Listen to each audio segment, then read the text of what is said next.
અત્યારે કઈ ઋતુ છે? જો ઋતુ પૂછ્યું હોય ને એટલે કયું આવે? ઉનાળો. સીઝન કીધું હોય તો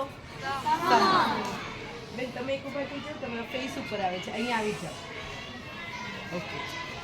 અત્યારે મેક્સિમમ આપણને સ્વેટ એટલે પરસેવો થતો હોય, આપણા શરીરમાં પાણી ઘટી ન જાય એટલે આપણે શું કરવાનું? દર 1 કલાકે 1 ગ્લાસ પાણી પીવાનું. કેટલું? તમે સ્કૂલમાં હોય કે તમે ઘરે હોય, આ ખાસ યાદ રહેશે. હવે એક વાત, પ્લાસ્ટિક. તમને ખબર છે જ્યારે પ્લાસ્ટિક ગરમ થાય છે ત્યારે એમાં કેટલા બધા માઇક્રો પ્લાસ્ટિકના કણ પાર્ટિકલ્સ છૂટા પડે છે જે પાણીમાં ભળે છે અને પાણીમાં શું આવે છે? પ્લાસ્ટિક. એ પ્લાસ્ટિક આપણે શું કરીએ છીએ? પીએ છીએ. એનાથી શું થાય છે? કેન્સર થાય છે. કોઈ દિવસ કોઈ પણ વ્યસન ન કરતા લોકોને પણ કેન્સર થાય છે. ઇવન અમુક લોકો તો એવા છે કે જેમને બહારનું નથી ખાતા તોય કેન્સર થાય છે. શું કામ? એના માટે એક જ જવાબ માટે એક જ જગ્યા છે, તમારું કિચન. તમારા કિચનમાં જુઓ, એમાં પ્લાસ્ટિકના કેટલા ડબ્બા, કેટલા બરણી છે. પછી તમે બહાર ગામ જાઓ છો અથવા બજારમાં જાઓ છો ત્યારે તમે શું કરો છો? મમ્મી બહુ તરસ લાગી છે, પાણીની બોટલ લઈ લ્યો ને. તમે ઘણી બધી વાર આવતા જતા કન્ટેનરમાં પાણીની બોટલો પેકમાં હોય છે. પછી સોફ્ટ ડ્રિંક જોવો છો, કોલ્ડ ડ્રિંક્સ જોવો છો, કેવો તડકો હોય છે, કેવી તપેલી હોય છે કે નહીં? પ્લાસ્ટિક ગરમ થાય એટલે એની સ્થિતિ સ્થાપકતા બદલાય છે. ઘણી પાણીની બોટલ નવી હોય ને પણ તમે પીઓ છો ને તો બેન્ડ થઈ જાય. એનું રીઝન શું ખબર? એ લિમિટથી વધારે ગરમ થઈ અને એટલે શું થયું? નરમ પડી ગઈ. શું તમારે ખરેખર કેન્સર જોઈએ છીએ? એટલીસ્ટ પીવાની પાણીની બોટલ, નાસ્તો કરવાનું. પછી ઘણાઈને છે ને, ઇવન મારા ઘરે પણ મારા બાળકો નાના હતા ને તો એને સરસ કાર્ટૂનવાળી પ્લાસ્ટિકની પ્લેટમાં જમવું બહુ ગમતું. ખરેખર પ્લાસ્ટિકની પ્લેટમાં, બાઉલમાં, સ્પૂનથી ખવાય? તમે કેન્સર થવાની દવા લો છો. જોઈએ છીએ કેન્સર? તો સિરિયસલી કહું છું, નો પ્લાસ્ટિક. શું? જો પ્લાસ્ટિકને યાદ બોલશો તો ફ્રીમાં તમને કેન્સર મળી જશે. શું મળશે? મેં કે દેવાની છે ને, તમારે ઘરે જવાનું છે ફટાફટ.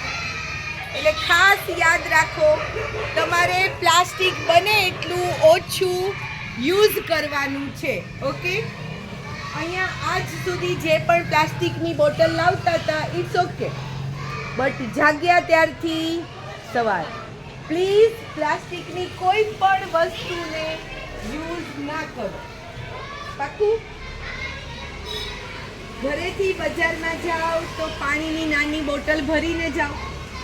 અત્યારે તો સ્ટીલની સસ્તી અને સરસ પાણીની બોટલ આવે છે ને, તો શું કામ પ્લાસ્ટિકની લઈએ? અને બીજું, થોડી મોટી પાણીની બોટલ અહીંયા લાવો. અત્યારની પાણીની દરેક બોટલ 24 કલાક સેમ ટેમ્પરેચર આપે છે. જેવું ઠંડુ પાણી ભર્યું હોય ને 8, 10, 12 કલાક સુધી એવું ને એવું ઠંડુ પાણી અથવા તો એવું ને એવું ગરમ પાણી કે ચા રહે છે ને, તો સારી બોટલનો યુઝ કરો. થોડી મોટી બોટલ લાવો, સરસ આખી રાત ગોળામાં, માટીના ગોળામાં જે પાણી ઠરેલું છે એને ગાળીને ભરીને લાવો. અડધો દિવસ તો તમારે ઠંડુ પાણીમાં જતો રહે. અહીંયા પણ સરસ ઠંડુ પાણી હોય છે ને પીવાનું, અહીંયા પાછું ભરી લ્યો. પણ મેક્સિમમ 1 કલાકમાં 1 ગ્લાસ પાણી તો પીવાનું જ. યાદ રહેશે બેટા? તમે યુરિન તમારું જોયું છે? તમે જ્યારે વોશરૂમમાં જાઓ છો, અહીંયા તો નહીં, ઘરે જાઓ છો, ત્યારે તમારે યુરિનનો કલર જોયેલો છે તમે? અમુક વખત તમે જોજો સેજ યલો જેવો હોય. કેવો હોય? પીળાશ પડતો. હોય છે ને, ટ્રાય કરજો. આજે ઘરે જાઓ ને પછી ચેક કરજો. શું કામ ખબર છે? તમારા શરીરમાં પાણીની માત્રા ઘટે છે, એનો અર્થ છે એ યલો કલરનું બને છે. યાદ રહેશે? પાણીની બોટલ કેવી હોવી જોઈએ? કાં તો ગ્લાસની કાં તો સ્ટીલની, નો પ્લાસ્ટિક. ઓકે? પછી કાલ મેં તમને બધાને કીધું હતું કે તમે બધા પેપર લઈને આવજો. જે પેપરમાં સાઈન કરાવી નથી લાવ્યા એ હાથ ઊંચો કરો તો. કેમ નથી લાવ્યા? ડાઉન. કાલ મેં બધાને વોટ્સઅપ મેસેજ કર્યો હતો ને, એક ફોલ્ડર લ્યો, 10 રૂપિયાનું આવશે ફોલ્ડર, એમાં જ પેપર મૂકવાના. અને એ ફોલ્ડર ક્યાં મૂકવાનું છે? સ્કૂલ બેગમાં. પેપર અહીંયાથી આપે છે, સ્કૂલ બેગમાં મૂકી દો. ઘરે સાઈન કરાવીને પાછું સ્કૂલ બેગમાં ફોલ્ડરમાં મૂકી દો. આખા વર્ષના બધા જ પેપર મને જોશે. યાદ રહેશે બધાને? પાક્કું? દર સોમવારે, દર ગુરુવારે તમારે લોકોએ પેપરમાં મમ્મી પપ્પાની સાઈન કરાવીને પાછું અહીંયા લાવવાનું રહેશે. હું ગમે ત્યારે કોઈ પણ પેપર માંગું, તમારી પાસે ફોલ્ડરમાંથી નીકળવું જોઈએ. યાદ રહેશે? ચલો, ફર્સ્ટ ટાઈમ છે એટલે જવા દઉં છું. કાલે આપણે રામનવમી નિમિત્તે રજા છે સ્કૂલમાં, એટલે બુધવારની ટેસ્ટ એક કેન્સલ થાય છે, શનિવારે ટેસ્ટ આવશે. યાદ રહેશે? શનિવારના પેપર અમે સોમવારે આપીશું. સોમવારના પેપર મંગળવારે મમ્મી પપ્પાની સાઈન કરીને તમારે લાવવાના રહેશે. ઓકે?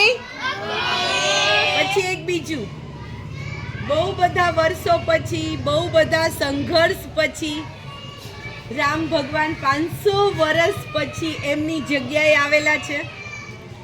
તો એમના જન્મદિવસ નિમિત્તે આપણે કાલે જન્મદિવસ છે તો સરસ ઉજવશું ને. જે સ્વામિનારાયણ સંપ્રદાયમાં માને છે તો એ ઘનશ્યામ મહારાજનો બર્થડે ઉજવે, જે રામ ભગવાનમાં માને છે એ એમનો બર્થડે ઉજવે. પણ સરસ ઘરમાં નાનો એવો ઝૂલો બનાવી, ભગવાનને બેસાડી અને શણગાર કરી અને સરસ ભગવાનનો બર્થડે ઉજવજો. ઓકે? ખાલી ભગવાનની સ્તુતિ કરવા માટે તો થોડી તો પ્રાર્થના બનતી હે ના? કરીશું? પાક્કું? જો કરો છો તો મને ફોટો વિડીયો શેર કરજો પ્લીઝ. ઓકે? Thank you.